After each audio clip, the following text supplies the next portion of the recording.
come here and they love to come to school. They would be really sick and you can't go to school, and they would cry because they wanted to come to school.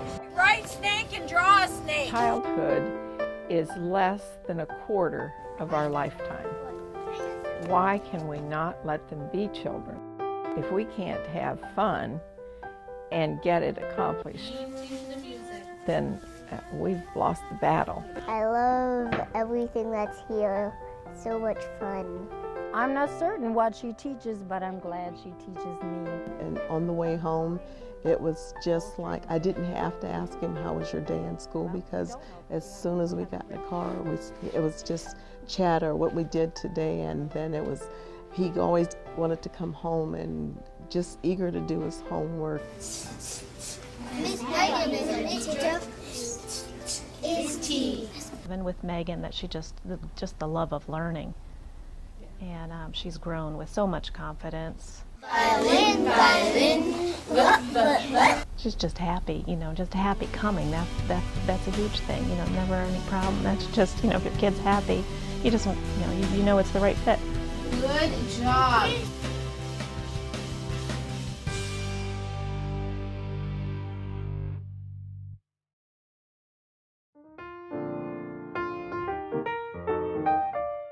I wish you could go to my school.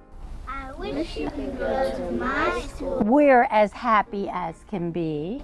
We're as happy as can be. Are you as happy as can be? Yeah.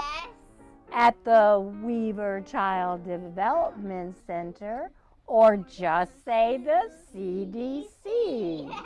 I like having, number one, the freedom to let the children be who the children are, and letting the teachers be who they are and what they do best. What sound does it start with? Kun. Grat. Congratulations. Good for you, sweetheart. Not only do they know what to do, they're real naturals, but they know why they're doing what they do. And they love to talk to parents about what their children are doing and what it means. How many left? 3. 3.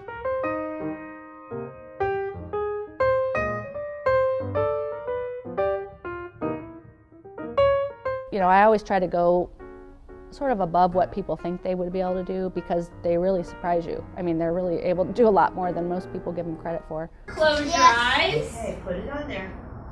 And when you hear the music, you can start painting. Paint again. Listen to how it goes. Listen to it. See you take me down to the river. We displayed some of the watercolor stuff in the hallway, and they thought it was college artwork. How many hearts do you have? 2 teachers in each classroom, and then we work with the college, so we have work study students who are using work in our center as part of their tuition. We also have field experience students, which are those students coming out of education classes, and they spend 20 hours a semester in a classroom. We have lots of help. If a child needs one-on-one, we have people to pull from.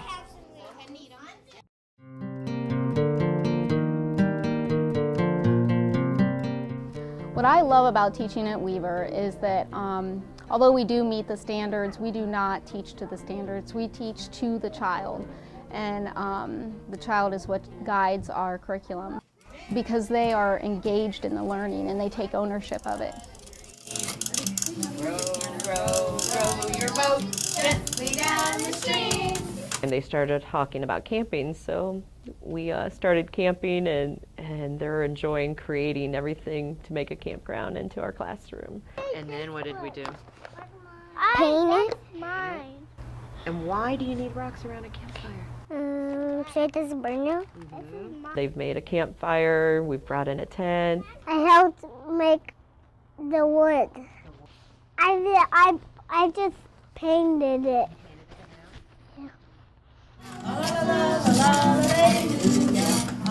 We've met almost every single objective under English language or state standards within our camping so far, and it's by researching the stuff that they want to create for our campground. It's by reading the books, discussing the books, and math throughout the classroom. They're measuring things, they're drawing things. We have manipulatives where they're just playing and counting and weighing them, and they're getting all that in there.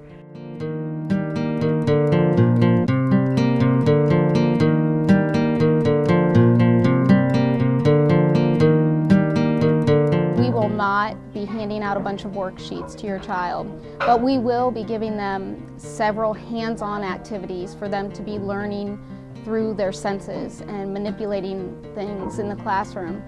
It's Reggio Emilia, and it's a town in Italy where the child is a co-learner with the teacher rather than the teacher leading the learning.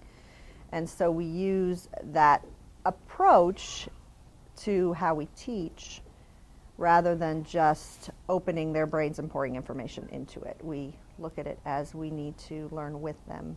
Learning is such a multi-sensory experience, and it happens. It's not forced. Learning should be something that is just like part of breathing. Encourage one another and build each other up. Up, up, up, up, up, up, up, up, up. Up. Did you just get a new scooter? No, it was right for Waddle. Oh, he did. Yeah, he did. Do you ride on it? Maybe if a child comes in and they don't feel real comfortable in the classroom, because it is kindergarten. For some of these children, it is their first experience in a school. And I love that we meet them where they're at. If they're uncomfortable in a group or talking to another person, then we work with them on those communication skills. And that is big here, is focusing in on the social skills and building that with the children. Their emotional and social development is very important here. I get all kinds of hugs. Oh, gosh. This is by far usually the bright point of my day, so I love working here.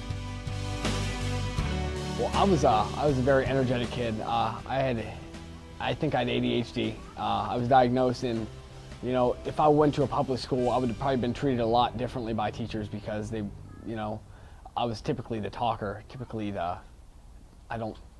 kid that would have to sit in a corner, because I did after this. But Mrs. Parks was so calm with me, and she helped me through a lot of those times. And had I not been under her as a student when I was that young, I might not be the same guy I am today. She understands that there was nothing I could do about it. That was just who I was. And she never held that against me a lot, like if you went to a public school, you got treated differently. You'd have been considered the bad kid. But the treatment here definitely set me up for great things. Father, once again, thank you for our blessings. They're first and second graders, and they're kindergartners, and they're 3-year-olds, and they're praying.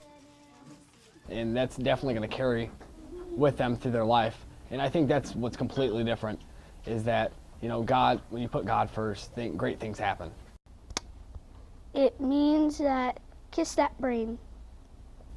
His reading has improved, his writing and his math has improved. He's just a diligent little worker. He came in one day and he goes, "I made a song about you, Mrs. Parks." I said, "You did?"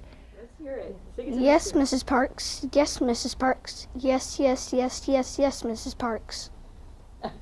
Because when I speak to them, I want to make sure that they have heard me. And so I'll say, "Did you hear me?" And I expect a response. I expect, "Yes, Mrs. Parks." That says to me, you heard me when I asked you to get your supply box. So you can't say to me, "I didn't get my math done because I didn't know I was supposed to do it now." They are accountable for themselves. And the more accountability a child has, and the more possession they take of their learning and their education, the more equipped they're going to be to go to any school.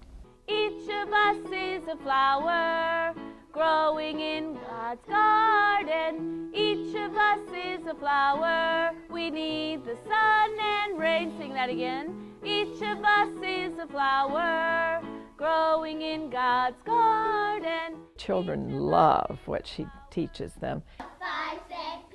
And then they use it when they go over to the Canton Christian Home to perform. Thanks for the donut. Goodbye. In January, it's so now. Well, we learn new songs, and we go give the nursing home company, and we sing, we shake hands, and we play balloons and get their exercise.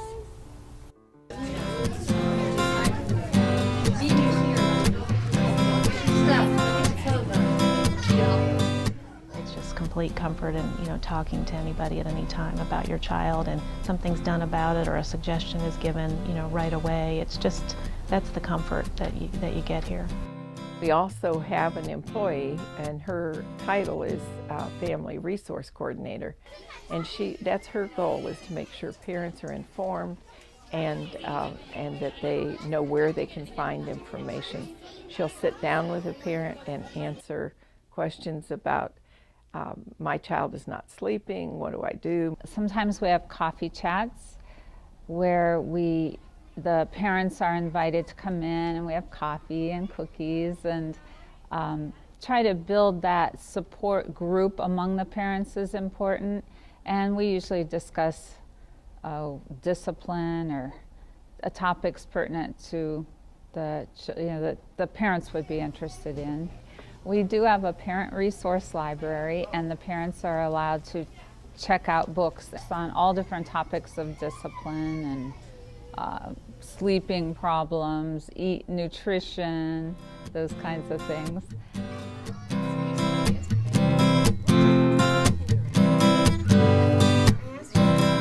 So from the hallway, it's a window, and the parents can look into the classroom. Inside, it just looks like a mirror, so the children never realize that mom and or dad are watching what they're doing. And everybody knows that children don't act the same around their parents that they do everybody else.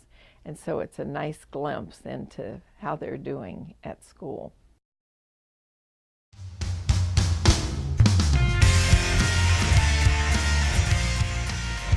Oh, the children that we send out, we just feel so proud of. We feel like they go out into the public school or private school setting, wherever they choose to go, and they're very successful. They have a lot of tools that they need. We use an analogy with our kindergartners that we're packing their suitcase. And so each day that they're here, we're packing their suitcase so that when they get out of our school, then they have lots of tools that they can pull from in their suitcase. And that's really what we see in a lot of the children that come back.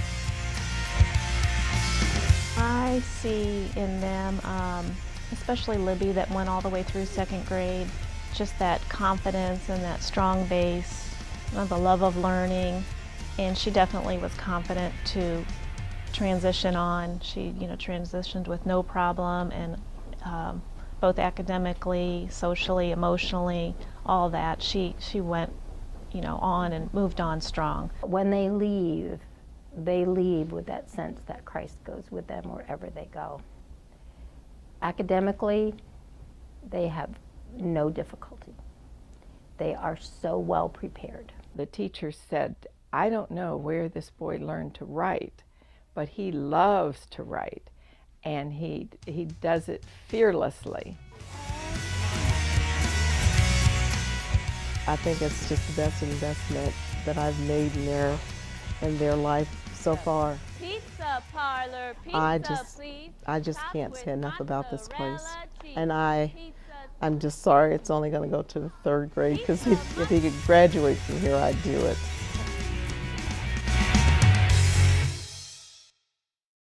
This is a jet that I built, and I built it all by myself. Each of us is a flower growing in God's garden. Peas, what? Pizza parlor? We're making up a new one. We need the sun and rain.